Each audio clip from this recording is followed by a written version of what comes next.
Nestled between gently sloping hills and deep pine forests, Ashwood Heights had a picturesque quality from afar.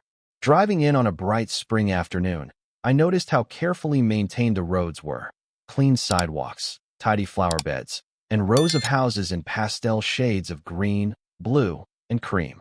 Then, to the north, standing tall against the horizon, rose the majestic silhouette of Mount Emberglass, a dormant volcano, or so most people believed. A few thin wisps of steam sometimes rose from its crater, though the local tourism bureau insisted it posed no real danger. It was that volcano that had drawn me to Ashwood Heights.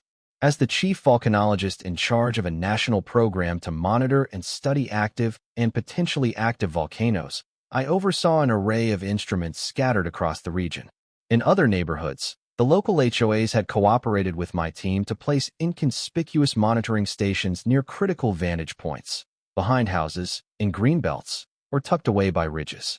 These instruments measured seismic vibrations, ground deformation, and even gas emissions from vents beneath the surface. Early warning signals could save thousands of lives if Mount Emberglass ever awakened violently. I didn't want to broadcast my position when I moved in. Years of experience taught me that local politics could complicate scientific work. It was simpler to keep a low profile. So I told no one in Ashwood Heights about my job or the authority I wielded regarding volcanic hazards. I wanted to settle in quietly, keep watch on the instruments, and be present if trouble brewed. The house I'd chosen was perfect. A single-story craftsman on a quiet cul-de-sac named Lava Rock Lane. Rather ironic, I know. It had a broad front porch, a small fenced yard, and a direct line of sight to the looming shape of Mount Emberglass. On the day I moved in, I took a moment to stand by the curb, gazing at the distant volcano. If it ever reactivated, this entire region could be at risk. Mud flows, pyroclastic surges, ash plumes. Local residents might not fully appreciate the seriousness. My job was to keep them safe, whether they knew it or not. A polite neighbor passed by, waving. "Welcome to Ashwood Heights," he called. I smiled in return, feeling a moment of relief. So far, so good. No sign of conflict. Yet a faint sense of foreboding tugged at the corners of my mind. I'd heard rumors of a formidable HOA presence here, a controlling woman who left little room for dissent. The rumors turned out to be an understatement. Little did I know how thoroughly she'd meddle, or how high the stakes would become. My first real brush with the Ashwood Heights Homeowners Association came in the form of a thick manila envelope left in my mailbox. Stamped on the front in bold letters, "Official Rules and Guidelines."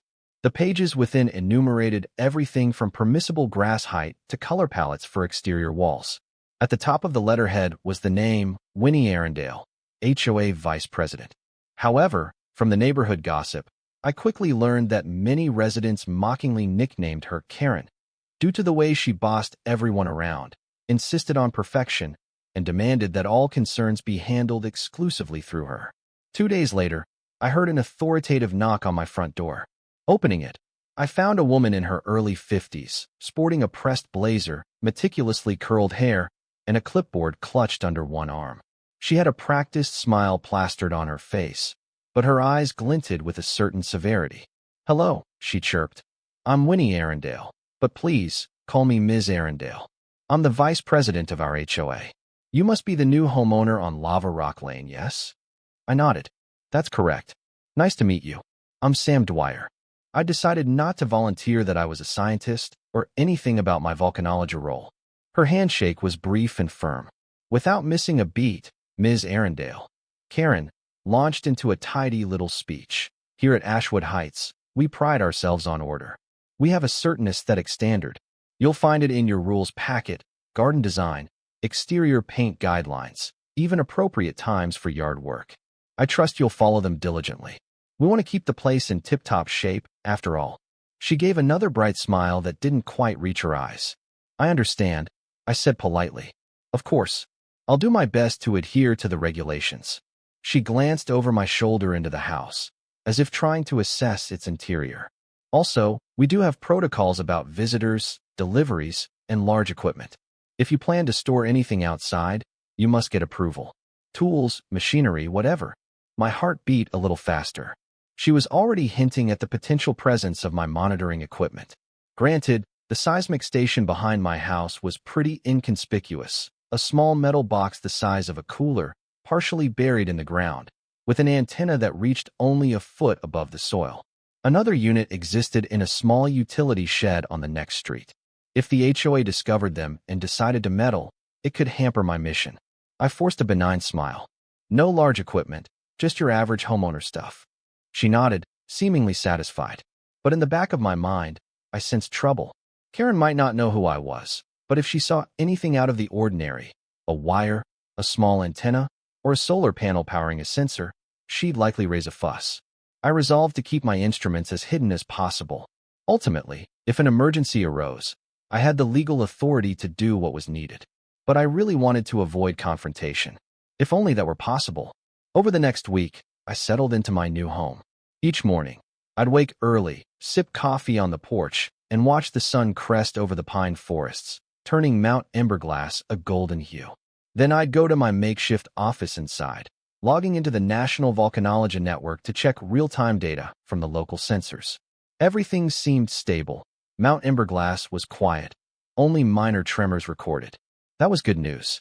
Occasionally, I'd slip out to walk the dog, though I didn't actually have a dog, and meander around the block, pausing at a certain patch of bushes or a corner of the greenbelt. Here and there, concealed among landscaping, were additional monitors, ground tilt meters, gas sensors, and small seismic stations. Our team had placed them months ago with the previous HOA board's grudging permission. But leadership had changed, and apparently Karen had effectively taken over. She either wasn't aware of the sensors or had chosen to ignore them, so far. One evening, my phone buzzed with an alert, a mild cluster of microquakes near the volcano's flank. Nothing major, but definitely a reminder that Emberglass wasn't entirely asleep. I decided to do a quick inspection of the station behind my backyard. Slipping out under the cover of twilight, I used a small flashlight. The station's readouts were normal. I checked that the antenna and cables were secure, hidden among tall grass. Satisfied, I turned to head back in, only to spot a figure standing by my fence. The faint glow of a street lamp revealed Karen, arms folded across her chest. She stared, brow furrowed. I froze. Then she said, "What are you doing out here in the dark?" Thinking quickly, I responded, "Oh, I was just, investigating some odd noises. Might be an animal. Saw a raccoon or something." My pulse thudded. Karen's eyes narrowed. "Well, do be careful. I'll inform the neighborhood watch about possible pests." She peered behind me. "That's part of your property, correct? No unauthorized construction is going on, I hope." No. Just some weeds I was clearing earlier." I forced a laugh. "All good." She lingered a moment, obviously suspicious, before finally walking away. Only after she disappeared did I release the breath I'd been holding. This was going to be harder than I'd hoped. I had to remain discreet. If she realized I was installing or maintaining equipment she hadn't personally approved, she might forcibly remove it or fine me into oblivion. And that could endanger not only my mission, but public safety if a real volcanic event loomed. At the next monthly HOA meeting, held in the community clubhouse, I got a better sense of how Karen operated. She presided over a half-dozen board members who seemed cowed by her presence. A couple neighbors tried raising concerns about overly restrictive rules.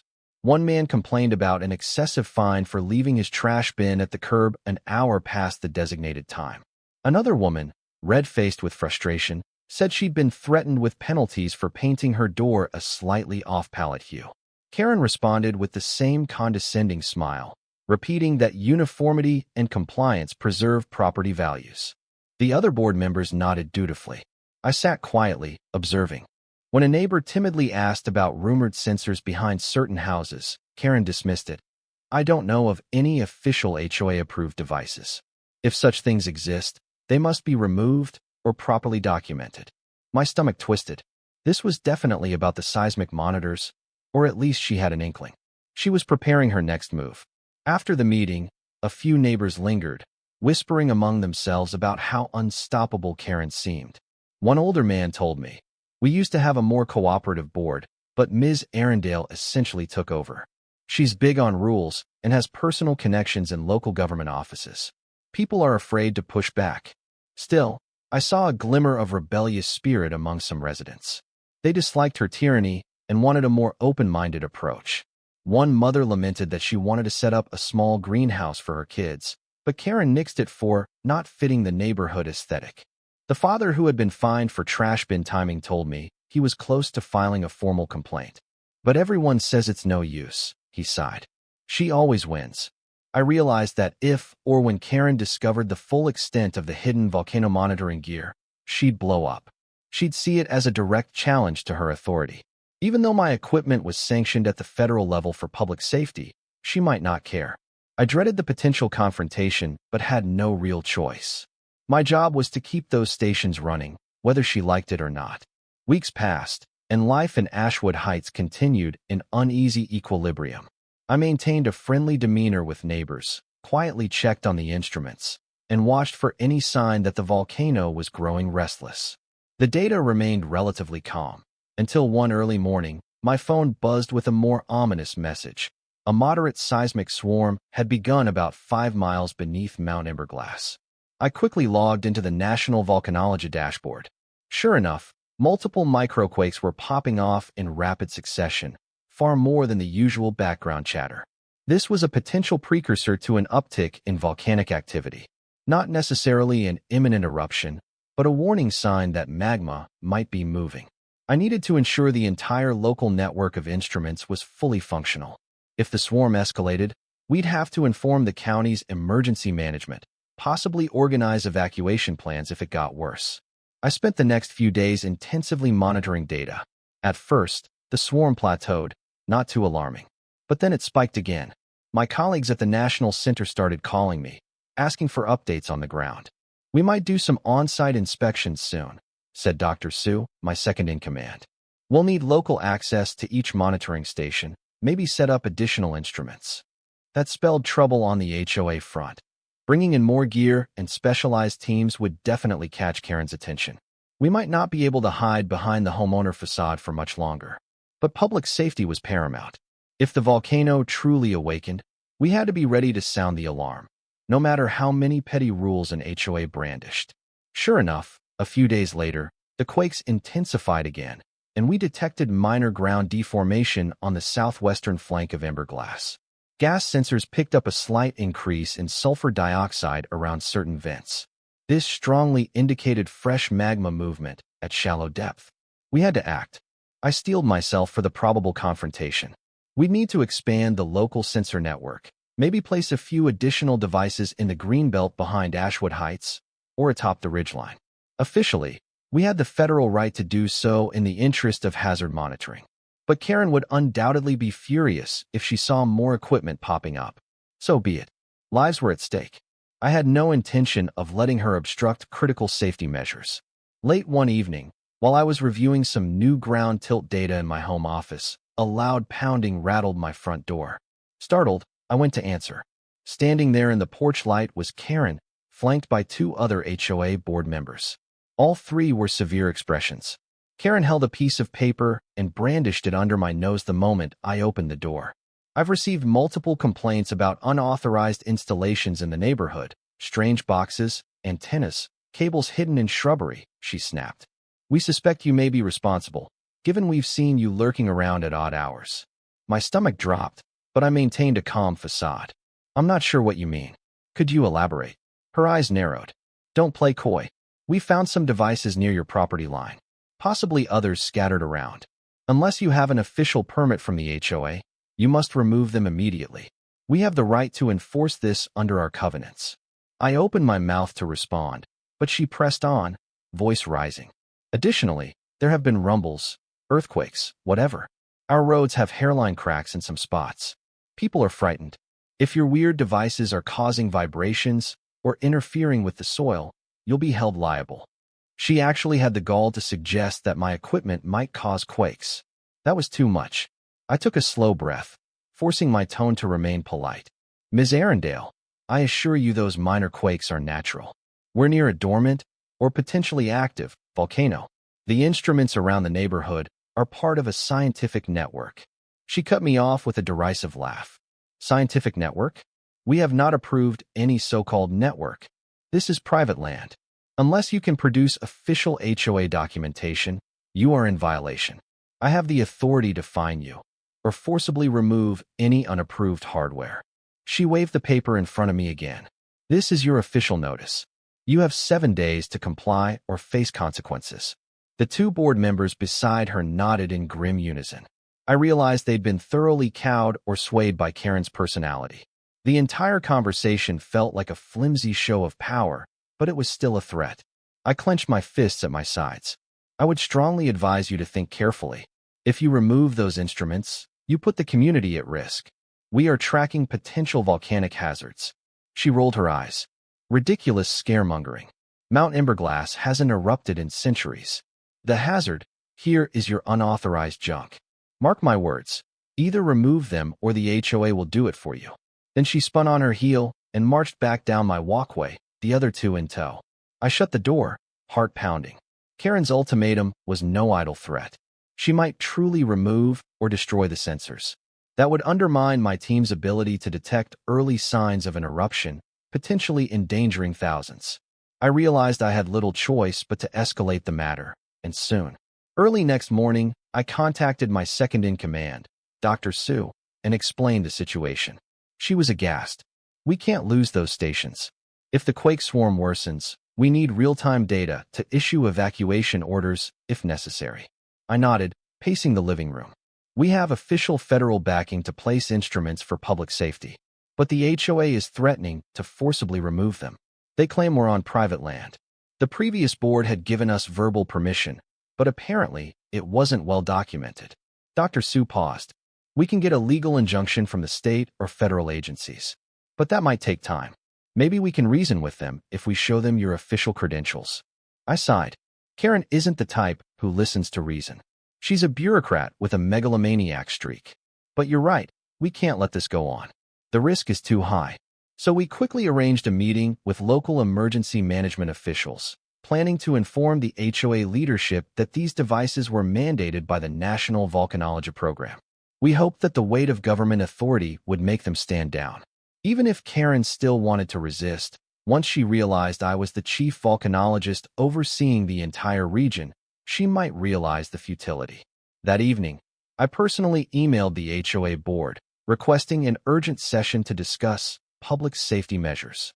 With that done, I steeled myself for the confrontation to come. Keeping my job a secret had once seemed convenient, but it was no longer feasible. The safety of Ashwood Heights, and possibly the entire county, was on the line. The special HOA session convened in the community clubhouse on a Thursday night. Word had spread that something big was brewing, so an unusually large crowd of residents packed the room. Karen sat at the front, flanked by her usual cadre. She wore a smug expression, as though expecting to crush my argument about some trivial matter. I arrived with Dr. Sue, a local county hazard official named Ms. Santiago, and a handful of my colleagues who worked in volcanology. We took seats near the front. People stared, whispering. They'd never seen me with these individuals before, and likely had no idea what was about to be revealed. Karen banged a small gavel. Let's proceed. The reason for this special session, as I understand, is that a certain resident has placed unauthorized equipment on HOA property. That resident has insisted on addressing the board. Mr. Dwyer, you may speak. I stood, nerves buzzing, though I kept my voice steady. Thank you, Ms. Arundel. For those who don't know me, I'm Sam Dwyer, your neighbor on Lava Rock Lane. I'm also the chief volcanologist for the national program overseeing potential volcanic threats, including Mount Emberglass. A hush fell. Karen's eyebrows shot up, a flicker of disbelief crossing her face. She opened her mouth to retort, but I pressed on. These instruments around the neighborhood are part of our official monitoring network. They measure seismic activity, ground deformation, and gas emissions related to Mount Emberglass. We've detected an increase in quake swarms. If the volcano is reawakening, even partially, these sensors could be the difference between timely evacuation and a catastrophic disaster. A few people gasped. Karen recovered her composure, flipping through papers as though unimpressed. Even if you claim to be some volcanologist, the fact remains, you didn't follow the HOA approval process. We have no record of permitting the placement of such devices. That's when Ms. Santiago, the county hazard official, stood up. Ms. Arundel, By law, a recognized state or federal agency has the right to install essential safety equipment. The National Volcanology Program has explicit authority in high-risk zones. If Mount Emberglass is even a remote threat, removing these sensors is illegal. She let that sink in. Karen's expression darkened. She tried to rally. We can't have random machines cluttering our green belts. And quite frankly, I find these volcano scare tactics unconvincing. Our property values. One of my colleagues, Dr. Green, cut in. This isn't about property values. It's about protecting lives. The data shows an elevated risk level. We're not claiming an eruption is guaranteed, but ignoring the signs is reckless. Mutters swept through the crowd. Some neighbors looked alarmed.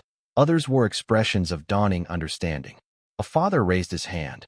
So the earthquakes we've been feeling, are they from the volcano? I nodded. Yes, possibly magma movement. We have no immediate alarm, but the swarm is concerning. That's why we need real-time data to detect if it escalates. If you remove the sensors, we'll be blind. Karen tried to retake control, banging the gavel. Enough. This is an HOA matter. We didn't vote on these devices. They remain unauthorized unless the board says otherwise. Finally, Ms. Santiago dropped the bombshell. Ms. Arundel, under the county's emergency management code, you do not have the authority to override essential public safety measures. If you or anyone attempts to disable or remove the monitoring equipment, you could face serious legal consequences. That includes fines, potential criminal charges for endangering public safety. Karen's face blanched at the mention of criminal charges. For a moment, she seemed speechless, but then her eyes flashed with anger. We'll see about that, she hissed, then abruptly adjourned the meeting, stomping out. People parted to let her pass, a hush hanging in the air. I exhaled shakily. We'd made our stance clear. We had the law on our side. But the look in Karen's eyes suggested she wouldn't back down easily. Despite the tension, I felt hopeful that the public confrontation might keep Karen from doing anything rash. Meanwhile, the seismic swarm near Emberglass continued to intensify. My instruments recorded more frequent tremors, some even noticeable to residents. Minor ground cracks appeared along the volcano's flank, and gas emissions rose. This suggested magma was indeed moving. We still couldn't predict an eruption date. Volcanoes can be unpredictable, but the risk was no longer negligible. County officials started preparing a contingency plan for possible evacuations. I advised them quietly that we needed at least a few more days of data to assess if the magma intrusion would stall or lead to an actual eruption. Everyone was on edge. Local news picked up the story. Mount Emberglass shakes. Scientists urge monitoring. They interviewed me briefly, though I tried to remain calm and measured, and pressed the HOA for comment. Karen refused to speak to reporters. But behind the scenes, I heard rumors that she was furious about the negative attention, claiming it would ruin the community image and drive property values down. Some neighbors told me they overheard her ranting that we were fear-mongering to keep those ugly antennas in place. Then, one evening, the worst happened. After a particularly strong quake, a portion of the southwestern slope slid, creating a small landslide that thankfully didn't reach the main roads.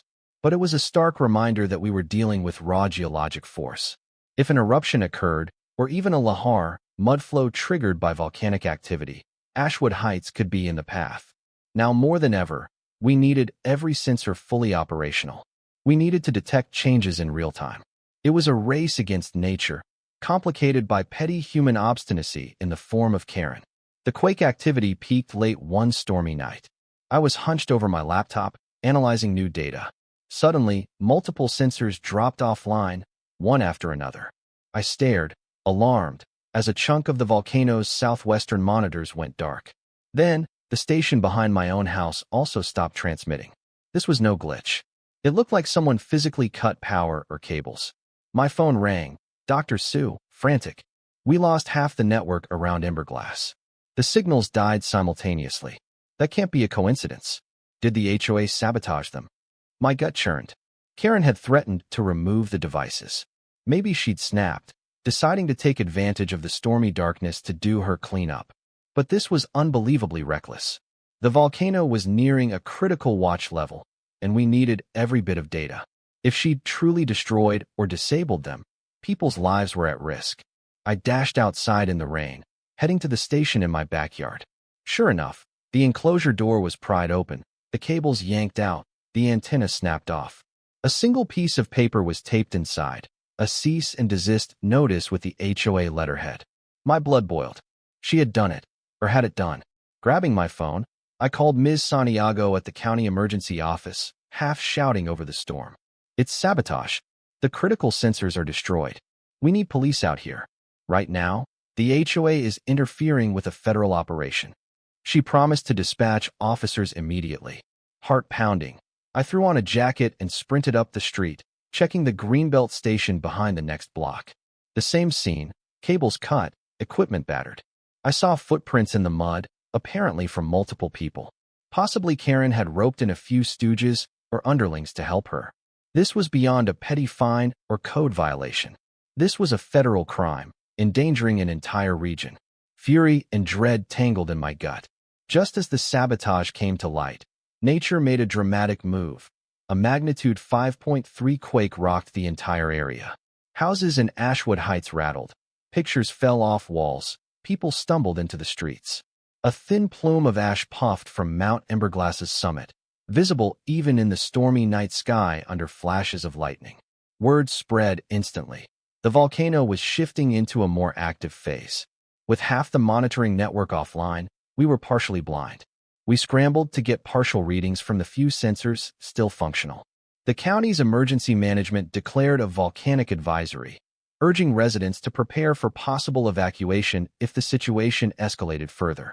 Helicopters from local news stations circled overhead, capturing footage of the venting crater and the swirling clouds. Meanwhile, the police arrived in Ashwood Heights, responding to my call. They found me soaked in rain, leading them to the sabotage stations. Miss Santiago arrived, stunned at the damage. This is sabotage of critical infrastructure. Do you have suspects? She asked grimly. I nodded, jaw tight. Karen. She threatened to remove them. She left HOA notices taped inside the stations. Police officers fanned out, searching for clues. Within an hour, they discovered an SUV parked near the Greenbelt with bolt cutters, pry bars, and leftover cables in the back seat, registered to none other than Ms. Winnie Arundel.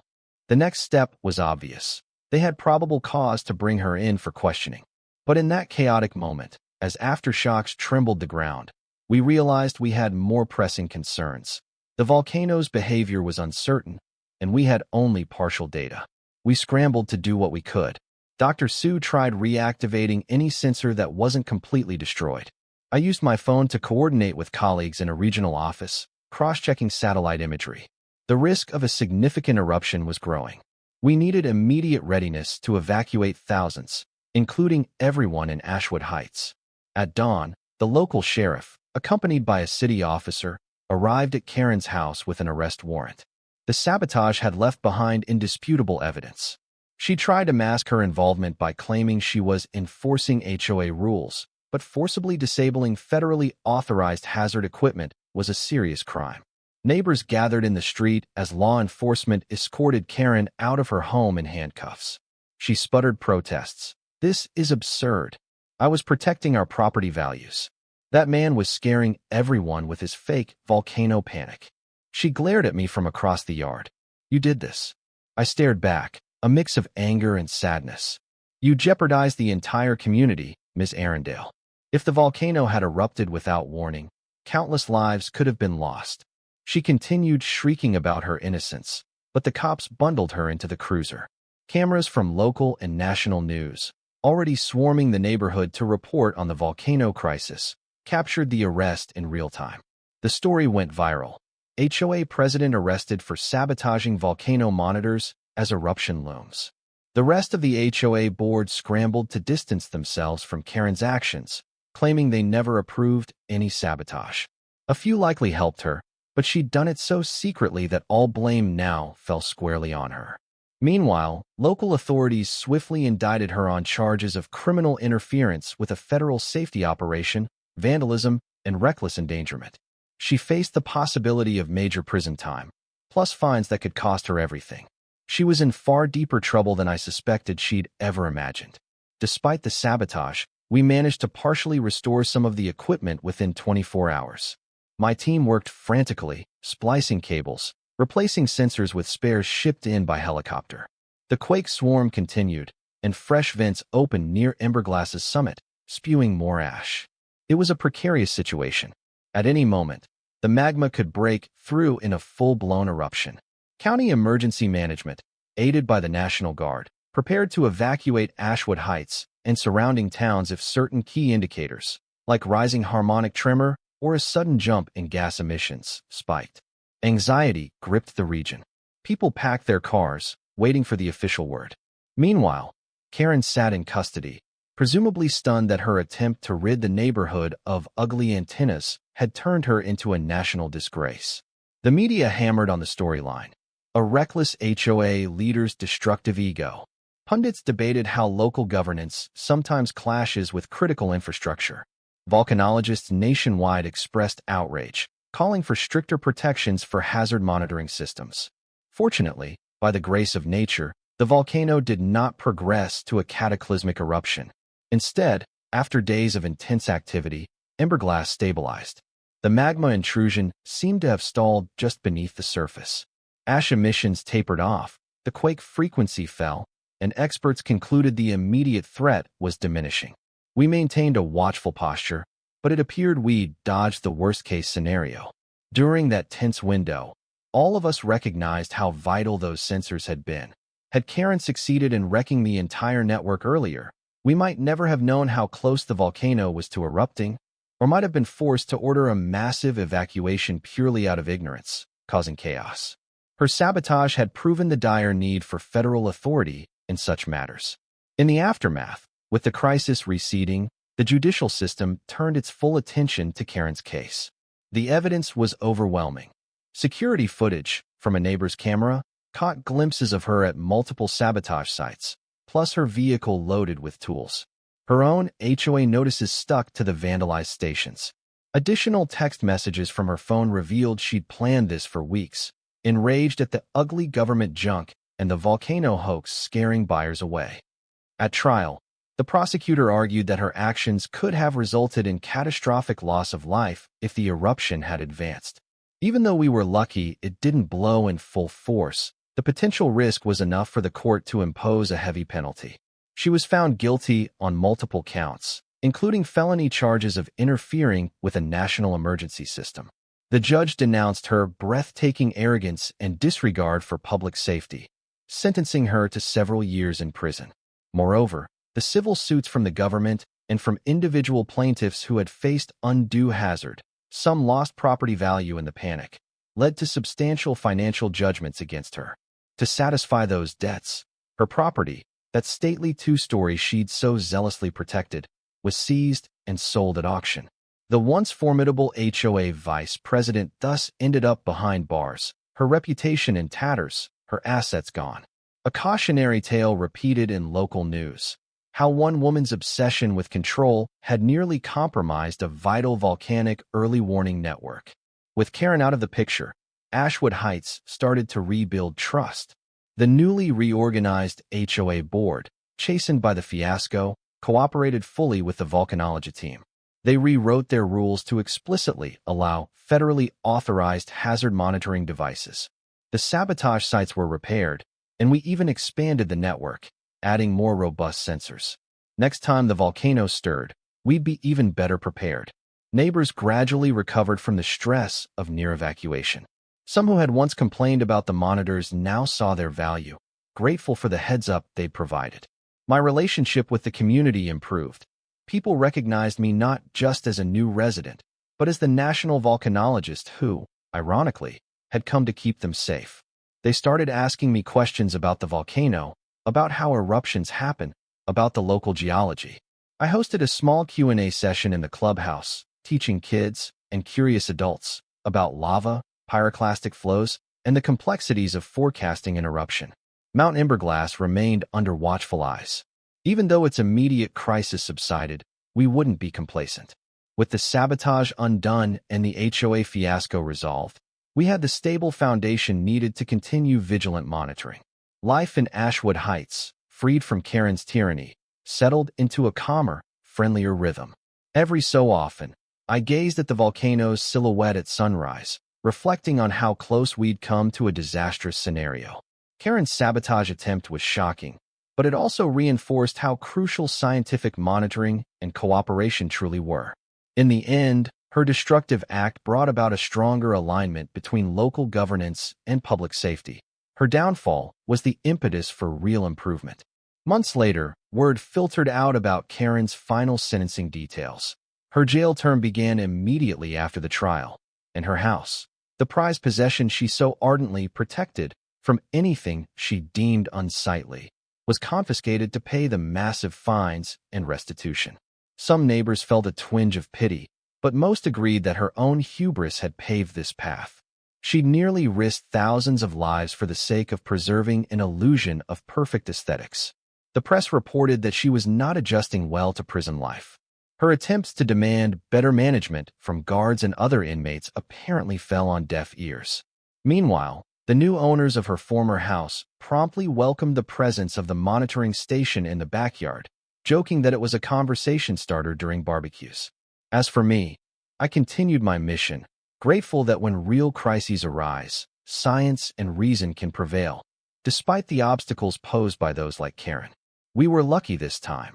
The volcano quieted down, the community was spared a devastating eruption, but the sensors remained, vigilant and unwavering. If Mount Emberglass stirs again, we'll know, and the people of Ashwood Heights can be warned in time. Sometimes, walking at dusk, I'd see silhouettes of neighbors strolling along the quiet streets, children's laughter echoing among the houses. In the distance, the dark mass of Emberglass loomed, and I felt a deep sense of responsibility, mingled with hope, knowing that the unstoppable forces of nature must always be respected, and that those who sabotage life-saving tools in blind arrogance will meet their downfall, as Karen had. The final chapter of her tyranny had ended, leaving behind a safer, more enlightened neighborhood that would forever remember. Volcanoes don't care about property values, but rational preparedness can save everything worth protecting.